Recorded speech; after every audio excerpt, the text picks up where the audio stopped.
Hello students, आप लोगों के बीच में doctor NK. Sharma NKS learning campus में आप सभी लोगों का हार्दिक स्वागत है। और बहुत बड़ी एक खुशखबरी है आपको कि समीक्षा अधिकारी की जिसका इंतजार था आप सभी का वो जगह आ चुकी है। और इस बार जो पद आए हैं वास्तव में देखा जाए हर साल से बहुत अधिक पद हैं। और इस बार अगर जिस सिलेक्शन से चूकता है तो बहुत बड़ी गलती करेगा। हम तो यही कहेंगे दिन रात एक करिए। और मैं तो पेपर सॉल्व करवा रहे हैं, समीक्षा अधिकारी के लगभग क्वेश्चन आपको मिलेंगे जो मेरे पेपर सॉल्व हो रहे हैं। और मैं प्रयास करूंगा आज फिर ये जो क्वेश्चन कराने के बाद आपको 5 मिनट 10 मिनट सिलेबस फिर बताएंगे। वैसे मेरे चैनल पे जब आप जाएंगे NKS लर्निंग कैंपस में तो आपको सिलेबस मिलेगा उसमें, क्योंकि सबसे पहले मैंने सिलेबस पढ़ाया था। आज से करीब 10-12 दिन पहले हम सिलेबस करा चुके थे कि वास्तव में सिलेबस में क्या क्या पूछा जाए, कैसे पेपर की तैयारी की जाए, कितने प्रश्न आएंगे। जीएस के 140 आएंगे, हिंदी के 60 प्रश्न आएंगे, कैसे प्री होगा, मेंस में क्या क्या पूछा जाएगा। मैंने सारी चीज़ें आप लोगों को बताई हैं, तो जुड़े रहिए मेरे साथ और देखिए। और कल से हम प्रयास ये करेंगे कि अपने जो एक ऐप है उसके माध्यम से जो लोग जुड़ना चाहते हैं, जो एडमिशन लेना चाहते हैं, उसमें आप जुड़िए, चूँकि वो एक्स्ट्रा क्लासें चलेंगी। और ये तो मैं यूट्यूब में दे ही रहा हूँ, उसमें चूँकि अन्य टीचर भी रहेंगे। तो जुड़िए मेरे साथ। तो देखिए आज पेपर हम करा रहे हैं जहाँ से बहुत क्वेश्चन आने की संभावना है। और हम 64 क्वेश्चन करा चुके थे, 65 क्वेश्चन नंबर 65 है, तो यहाँ से अभी क्वेश्चन नहीं हुए थे। इसको कराने के बाद में एक पुनः फिर पेपर कराएंगे उत्तर मुगल काल का, जो कि हमने पहले बताया था कि ये पेपर अब कराने यूरोपियों के बाद वही कराना था। आज पेपर वो भी सॉल्व कराएंगे। वहाँ उत्तर मुगल काल से बहुत प्रश्न पूछे जाते हैं, इसके बाद वही हम पेपर सॉल्व कराएंगे। तो पहले देखिए कि आज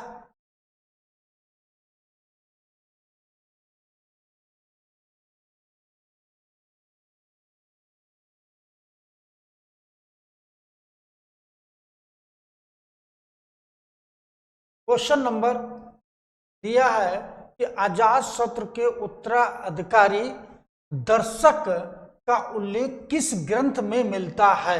अब ग्रंथ कौन कौन दिए हैं, ग्रंथ कौन कौन से दिए हैं?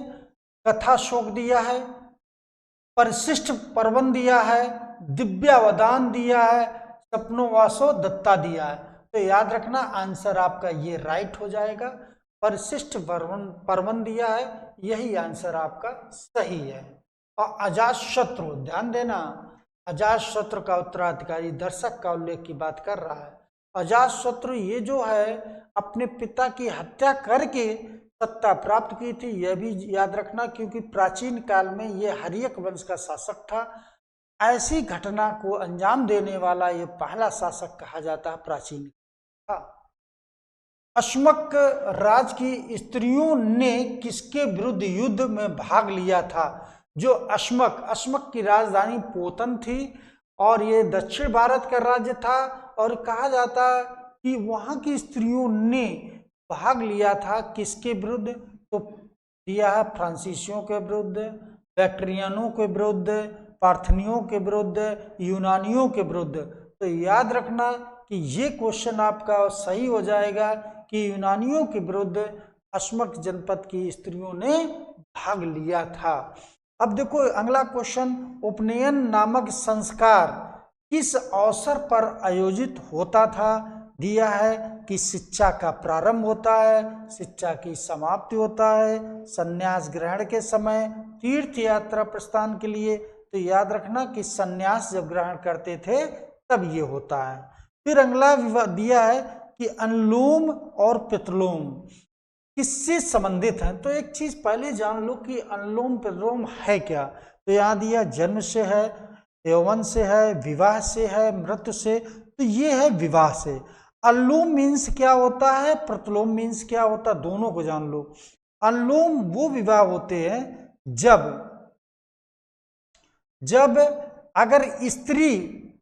अगर स्त्री जो है निम्न कुल का है और पुरुष उच्च कुल का है तो ये अनुलोम विवाह हो जाएगा। और यहाँ पे प्रतिलोम विवाह में जब स्त्री जो है उच्च कुल की होती है और पुरुष निम्न कुल को होता है तो प्रतिलोम विवाह होता है। ये चीज याद रखना, इस वजह से ये विवाह हो जाए। अगला क्वेश्चन,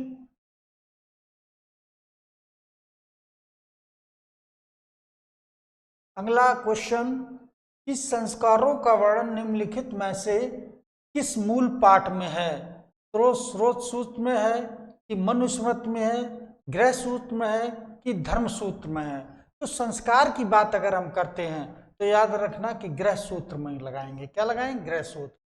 भारत में सबसे पुराना ब्रह्मी अभिलेख कहाँ पर स्थित था?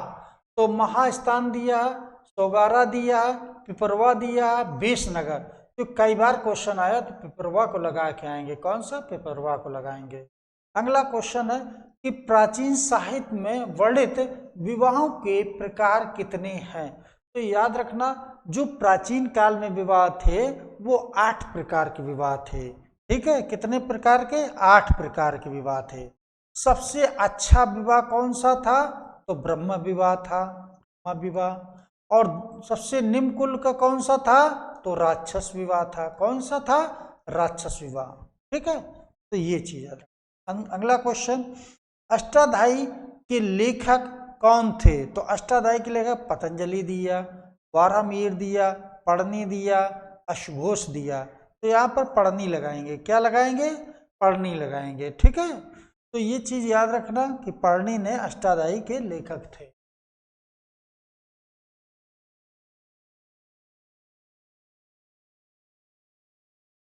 अब दिया अगला क्वेश्चन, कि तक्षशिला किसके लिए प्रसिद्ध था? विद्या और अध्ययन के लिए, वाणिज्य और व्यापार के लिए, कला और शिल्प के लिए। तो वास्तव में देखा जाए कि विद्या भी थी, अध्ययन किया, विद्या का अध्ययन, कला शिल्प का भी, वाणिज्य व्यापार का भी, इन सभी के लिए प्रसिद्ध था। तो आंसर डी सही होगा आपका। ठीक है, तो ये याद रखना। अगला क्वेश्चन 73 हो गया। 74 क्वेश्चन दिया है,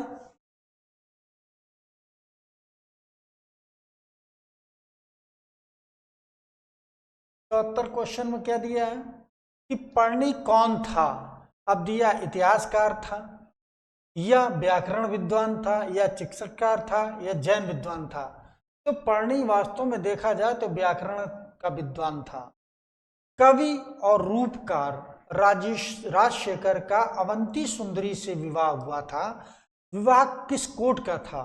ठीक है, तो दिया अनुलोम है, प्रतिलोम है, स्वर्ण है, सापिंड है। तो ये अनुलोम विवाह किया था। ठीक है, ये कौन सा विवाह था? अनुलोम विवाह था। भारत पर सर्वप्रथम आक्रमण करने वाले विदेशी कौन थे? तो देखो विदेशी कौन थे, ईरानी दिया, यूनानी दिया, शक दिया, हुड़ दिया। तो यूनानी ने सबसे पहले किया। पहले कौन थे?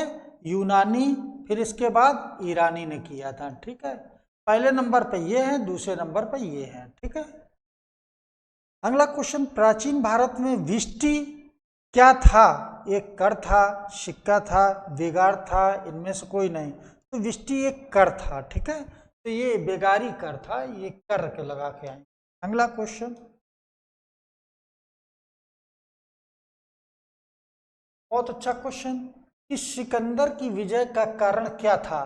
भारत में राजनीतिक एकता का अभाव था, सुदृढ़ राजतंत्री व्यवस्था थी, कुशल रणनीति का अभाव था, उक्त में से कोई नहीं। तो ये कुशल रणनीति का अभाव था, इसी वजह से वो यहाँ सफल हो गया था। ठीक है, द्वितीय नगरीकरण का समय माना जाता है 6ठी शताब्दी ईसा पूर्व, 5वीं शताब्दी ईसा पूर्व, 4थी शताब्दी ईसा पूर्व, तीसरी। तो द्वितीय नगरीकरण की जब बात करें तो 6ठी शताब्दी लगा के आना। क्या लगाएंगे? 6ठी शताब्दी। भारत में प्राचीन सिक्के किस काल के हैं? तीसरी शताब्दी, चौथी शताब्दी, 5वीं शताब्दी, दूसरी शताब्दी। जब भारत में प्राचीन सिक्के की बात हम करते हैं तो 5वीं शताब्दी लगा के आना। ठीक है, तो 5वीं शताब्दी को लगाकर ये आना, ये क्वेश्चन पूछा जाता है। ठीक है, अगला क्वेश्चन, कि भारत के प्राचीन सिक्के किस काल के हैं? तो ये हो ही गया। हर्यक वंश की स्थापना किसने की थी? देखो मैंने कहा था कि हर्यक वंश इतिहास में एक ऐसा वंश आया जो वास्तव में कहा जाता है ये पितृहंता वंश के नाम से भी जाना जाता है। तो महापद्मानंद दिया, कालाशोक दिया, बिम्बसार दिया, शिशुनाग। तो हर्यक वंश की स्थापना बिम्बिसार ने की थी। ठीक है, और ये कहा जाए महापद्मानंद ने किसकी करी थी, तो नंद वंश की थी, है ना। और काला शोक का था शिशुनाग वंश का हो गया। अब देखो हिस्टोरिका का लेखक कौन था, तो जस्टिन दिया, हेरोडोटस दिया है, डियोडोरस दिया, मेगास्थनीस। तो याद रखना हेरोडोटस, ये आंसर सही होगा।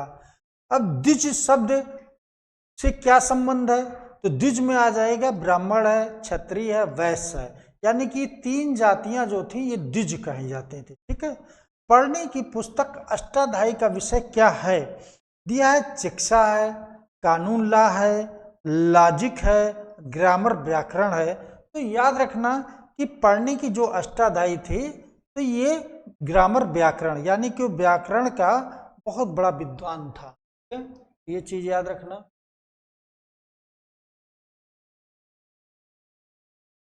अगला क्वेश्चन देखिए कि मगध किसके नेतृत्व में प्रमुखता आया था, तो यहाँ दिया अजातशत्रु दिया, उदयन दिया है, बिम्बिसार दिया है और शिशुनाग। तो याद रखना मगध का उद्भव और कर्ष किसके समय हुआ था, तो बिम्बिसार के समय हुआ था। और बिम्बिसार की हत्या किसने की थी, अजातशत्रु ने की थी। और अजातशत्रु की हत्या किसने की, इसकी हत्या किसने की थी, तो उदयन ने की थी, ये भी याद रखना। अगला बिम्बिसार का वध किया था, उसके पुत्र क्या नाम था, तो बिंदुसार, अजातशत्रु, चंद्रगुप्त विक्रमादित्य, हर्ष। तो मैंने बताया कि अजातशत्रु ने। प्राचीन काल में बिहार किस नाम से जाना जाता था, देखो प्राचीन काल में बिहार किस नाम से जाना जाता, बिहार किस नाम से, तो मगध दिया, भागलपुर दिया, पटना दिया, पाटलिपुत्र। मगध किस नाम से जाना जाता, बहुत अच्छा क्वेश्चन है, मगध के नाम से जाना जाता। पटना की राजधानी, इसको पाटलिपुत्र को किस नाम से जाना जाता है, तो पटना के नाम से जाना जाता है। ठीक, अगला क्वेश्चन,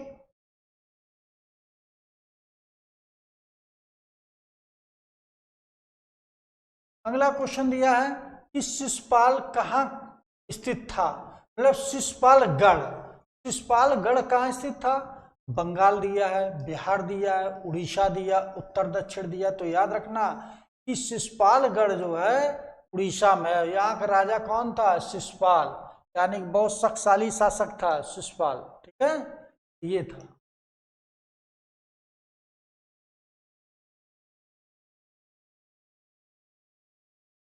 अब 89 नंबर क्वेश्चन, 89 नंबर क्वेश्चन दिया है कि नंद राज का संस्थापक कौन था। अब नंद राज का संस्थापक पूछ रहा तो काला शोक दिया, महापद्मानंद दिया, शिशुनाग दिया, उग्रसेन। तो नंद वंश का पूछ रहा तो नंद वंश का लगाएंगे महापद्मानंद। वास्तव में नंद वंश जो पहला ऐसा प्राचीन काल का वंश था जो शूद्र वंश था, और महापद्मानंद ऐसा राजा था जिसने सबसे पहले भारत में नहरों का निर्माण कराया था। और कहा जाता है कि महापद्मानंद ने जिस समय नहरों का निर्माण कराया तो उस समय किसानों के लिए ये समझो कि एक बहुत लाभदायक चीज उत्पन्न हो गई, यानी कि जिस तरीके से किसान अपनी फसल तैयार करता था सूख जाती थी, चूंकि एक शूद्र शासक था जिसके यहाँ एग्रीकल्चर का काम होता था। जब राजा बना तो सबसे पहले उसने नहरों का निर्माण कराया। इसकी जानकारी हाथी गुफा अभिलेख में मिलती है। और मध्यकाल में ऐसा कौन एक सुल्तान हुआ जिसने नहरों का निर्माण कराया था, तो गयासुद्दीन तुगलक था। इसके बाद फिरोज तुगलक के समय नहरों का जाल हो जाता है। मुगल काल में एक ऐसा शासक हुआ जो शाहजहां था कि नहरों का निर्माण कराया। अगला क्वेश्चन, 16 महाजनपद की सूची निम्नलिखित में उपलब्ध है। अब देखो 16 महाजनपद की तो दिया महाभारत में, अंगोत्तर निकाय में, छंदोग उपनिषद में, संयुक्त उपनिषद। तो अंगोत्तर निकाय में, इसमें अंगोत्तर निकाय जो है उसमें 16 महाजनपदों का उल्लेख है, ये चीज याद रखना। स्मृतियों में वर्णित विवाह किस प्रकार के वर द्वारा कन्या के पिता को एक गोमिथुन देना पड़ता था, यह है ब्रह्म विवाह में, दैव विवाह में, अर्श विवाह में, प्रजापति में। तो ये चीज इसमें किया करना होता है, किसमें, ब्रह्म अर्श विवाह में। ठीक है, तो ये चीज याद रखना।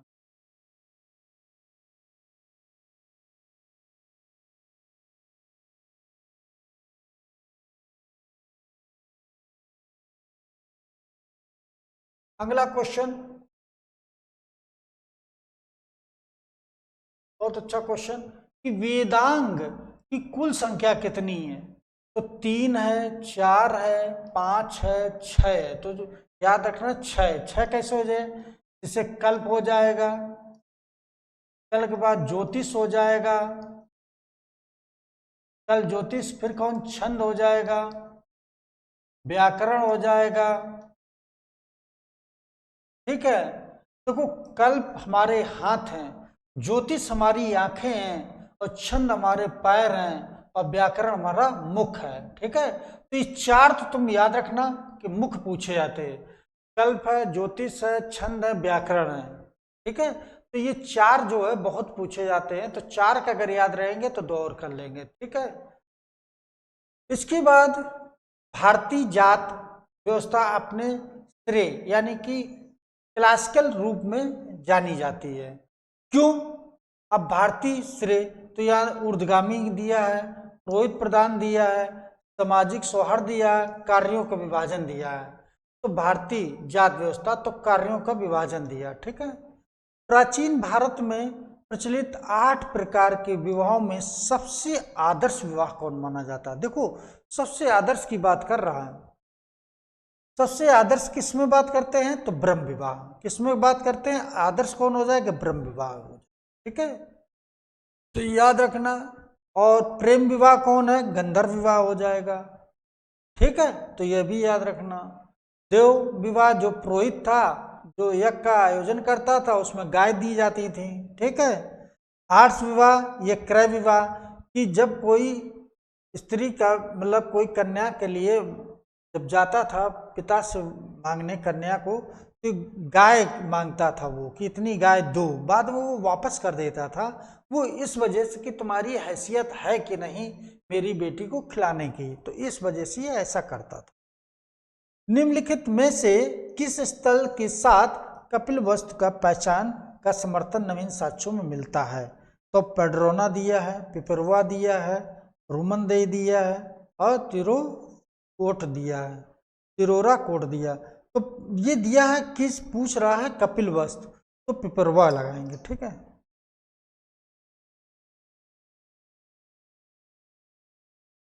अगला क्वेश्चन, क्वेश्चन नंबर 96, जरा ध्यान से देखना।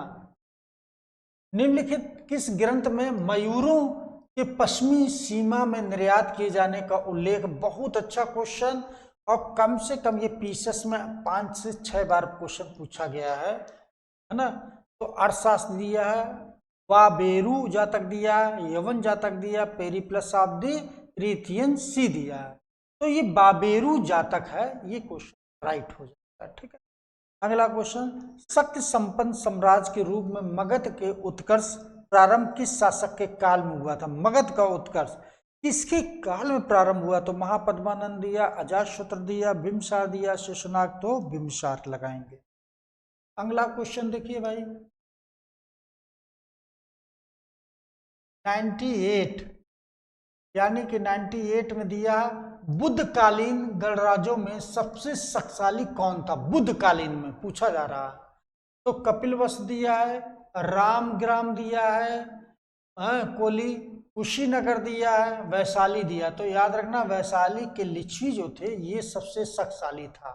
ठीक है, और कहा जाता कुशीनगर में महात्मा बुद्ध को महापरिनिर्वाण मिला था। ठीक है, और ये कहा जाता कोली वंश, यानी कि यह भी महात्मा बुद्ध की माँ की बात करते हैं। ठीक है, और कपिलवस्तु जो शाक्य थे यह भी अपने को पिता इनके यहीं के थे। ठीक है, तो यह भी याद रखना। अगला क्वेश्चन, सिकंदर के समय व्यास के पूर्व कौन सा शक्तिशाली गणराज्य था। बहुत अच्छा क्वेश्चन, कि व्यास के पूर्व में कौन शक्तिशाली था। मालवा था, योधे था, शूद्रक था, अर्जुनमन था। तो याद रखना उस समय योधे, ये वाला क्वेश्चन राइट हो जाए। अगला क्वेश्चन, किस प्रकार के विवाह में वधु को शुल्क दिया जाता था। तो गंधर्व विवाह में, असुर विवाह में, राक्षस विवाह में, पैशाच विवाह में। तो ये असुर विवाह हो जाएगा। देखो असुर विवाह में शुल्क दिया जाता था। ठीक है, गंधर्व विवाह कैसा था, प्रेम विवाह था। कैसा था, प्रेम विवाह था ये प्रेम विवाह। और राक्षस विवाह कैसा था, जो बलपूर्वक जीता जाता। जैसे राक्षस विवाह में बलपूर्वक जीता जाता था। ये क्वेश्चन तुम्हारा यहाँ राइट होगा ये वाले के अनुसार। लेकिन राक्षस विवाह में बलपूर्वक, जैसे कि अगर पृथ्वीराज का विवाह अगर देखा जाए संयोगता का, तो ये कौन सा विवाह था? तो राक्षस विवाह था, यानी कि बलपूर्वक जीता था। जब कोई नहीं देता, यानी अपनी कन्या तो युद्ध करके जो प्राप्त किया वो राक्षस विवाह होगा। पैशाच विवाह क्या हो जाएगा?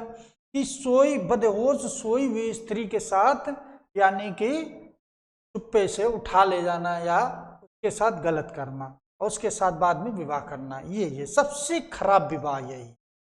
सबसे अगर निम्न कुल का विवाह माना गया तो ये वाला।